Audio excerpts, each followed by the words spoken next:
Alright, what about this dude? We get 10 seconds to do whatever we want. Alright, you too.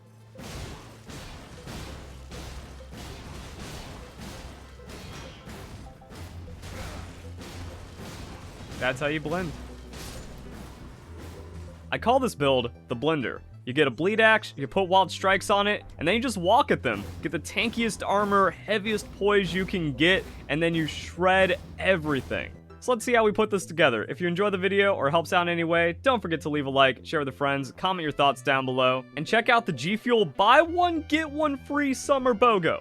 There's a lot of great games to play this summer. You got the Elden Ring DLC, you got Pal World, you got whatever else you're doing. Make sure you have enough energy for it, and the best way of doing that is 2-for-1 G Fuel. Best energy drink I found for work, school, gaming, and whatever else you're gonna do. Let's get back to the video. Now, the stats on the Gargoyle's Blood Greataxe are insane. You eventually get to A strength scaling, so you want to put as much strength into the build as possible, but because we're also going bleed, you need a couple levels in Arcane, or like whatever excess levels you can put it into Arcane. It increases blood loss buildup, so the build just gets even crazier, but I mean, we have 255 plus 500 physical attack power. Now, early game, the build just kind of takes whatever good axe you can put wild strikes onto. Eventually, I upgraded it into the Forked Hatchet because you have B strength scaling and some blood loss buildup, and then eventually you make it later into the game, and then the Blood Greataxe is just insane. But you can also put it on whatever weapon will take a regular Ash of War and have all kinds of fun with it. Brick Hammer is really good to put blood-infused wild strikes onto. Some weapons, like the Forked Hatchet, they have the natural bleed baked in,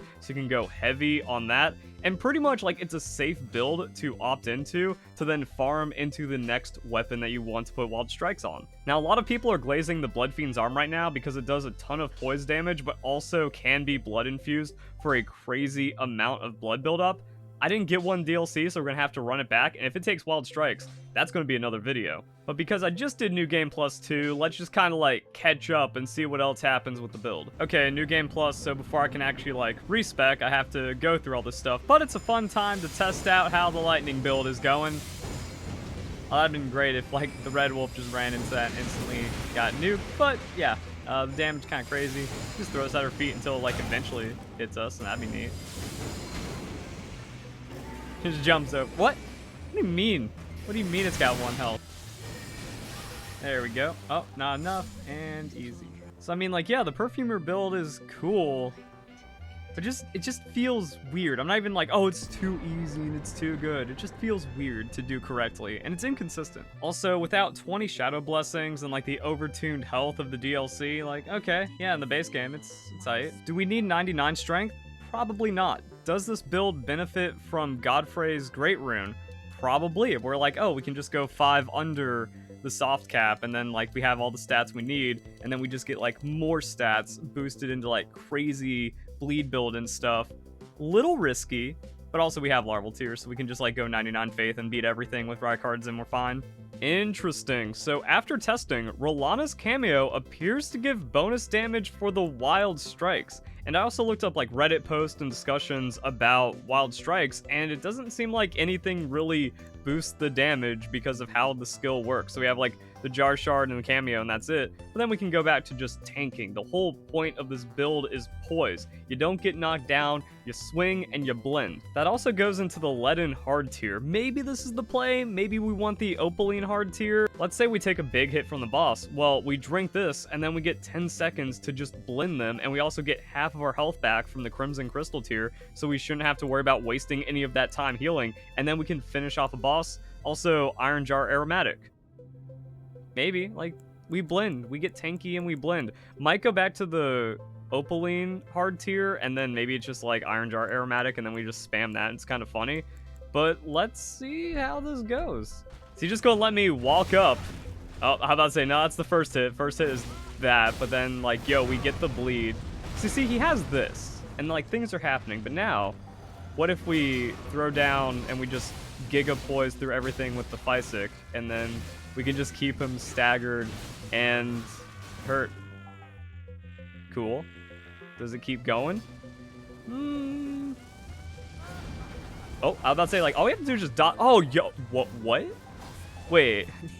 So, like, we staggered and bled him past the second phase, and then it activated on like 1 hit points, and then we got like another bleed off of the mimic. There we go. I was like, and stuff's happening. Okay, the build is really cool. And then we can pop the Great Rune, and then the build is like extra cool. I was on my way to Radon, and then there's this dude, so sure, let's just blend everything in our way. I mean, it also kind of has a synergy. Like, if I get up in here in a good way, I get enough time to drink the physic for like that first hit, which still knocks me down, so not foolproof, but I just need to get some hits on him. Ow. Alright, what about the iron jar? I just testing what does stuff to us. I mean, we drink it, and then we just hit him. Oh, let's get a foot in there. Iron jar not good against this dude because he keeps walking away. My one and only weakness. No, you gotta fight me, bro. No, you gotta fight me. I'm gonna keep swinging. Alright, what about this dude? We get 10 seconds to do whatever we want. Alright, you too.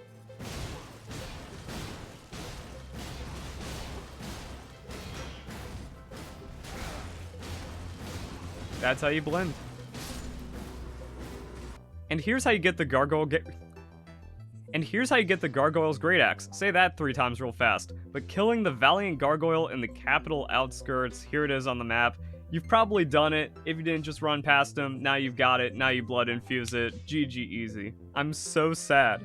I pretty much one-shot Radon. We just skipped the second phase. Why does this feel 100 times easier than when I first did it? Uh-oh, that's too early. We're not, wait, we didn't get knocked down. We're straight blending them. All right, keep blending. Skip the phase, easy game. Yo. Okay, wow, that was so stupid easy. Phase with the blender, but I didn't have the right screen recording and I was watching the WAN show. Yeah, I don't really do the finishers of Wild Strikes because you can press the light and heavy attacks to do like other combos. Because that means you're ending the Wild Strikes. You just keep blending until they're gone, or if you actually like want that final hit. If you get knocked out of it, well, you just go back to blending. As you can see, as we're just brawling with someone, tanking is very important, so whatever you're going up against, use the best talismans you have for defenses against them. If you're getting knocked down or staggered too much, throw on the Bull Goat's talisman. If you're still getting knocked down and staggered, okay, that means they have too much damage for the poise. Swap it out into something else that's going to give you durability. If you don't have a high enough equip load, put on some Erdtree's Favor. You can also play around with the armor. In my previous guides, I talked about how the Lionel armor is best against Mesmer because it offers fire resistance, so the more different like tanky types of armor you have, the better it goes. That can also change your poise and equip load. You can get the Helm of Solitude, which gives you a little bit of extra poise, a little bit of extra durability. That's from the Black Jail Knight in DLC, a couple of different ways to cheese him. I have that video with my previous build. Just spam the Blasphemous Blade on him, and then you get an upgrade until you have the Verdigris Helm. Also, the Divine Beast Head gives you strength and dexterity, so that can save you a couple of levels, and probably just something I should have been running the entire time if we're going to be running tank armor on top of that, and we're still looking pretty strong. Oh no, we have 2 less poise and 0.5 less durability against physical, but we're stronger, and we blending. So there we go, guys. Hope you all enjoy the video. Hope you have a nice day. Thank you very much for watching. Yeah, you're probably going to be seeing that in your dreams tonight.